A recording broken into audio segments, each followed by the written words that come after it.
Doctor Manmohan Singh তার জন্ম 1932 সালে গাহা নামের গ্রামে হয়েছিল, যা আজ পাকিস্তানে আছে। ছোটবেলায় তিনি তার মাকে হারিয়েছিলেন। তারপর তার ঠাকুমা তাকে পালন করেছিলেন। গ্রামে বেশি ফেসিলিটি না থাকার কারণে তাকে স্কুল যাওয়ার জন্য কয়েক কিলোমিটার হেঁটে যেতে হতো আর কেরোসিন ল্যাম্পের লাইটে পড়াশোনা করতো। 1947 পাকিস্তানের জন্য তিনি ইন্ডিয়া চলে এসেছিলেন। ইন্ডিয়াতে তিনি ব্যাচেলর আর মাস্টার্স ইন ইকোনমিক্স কমপ্লিট করার পর তিনি কেমব্রিজ ইউনিভার্সিটি থেকে ইকোনমিক্স এর ডিগ্রি নিয়েছিলেন আর 1962 অক্সফোর্ড থেকে পিএইচডি কমপ্লিট করেছিলেন।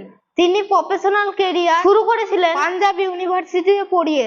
পরে 1971 কমার্স মিনিস্ট্রিতে ইকোনমিক্স অ্যাডভাইজার হিসেবে গভর্নমেন্ট সার্ভিসে এন্ট্রি নিয়েছিলেন। এরপর তিনি chief economic adviser, RBI governor, তারপর ইন্ডিয়ার ফাইন্যান্স মিনিস্টার হয়েছিলেন। ফাইন্যান্স মিনিস্টার থাকার সময় 1991 গ্রাউন্ড ব্রেকিং এলপিজি রিফর্মস এনেছিলেন।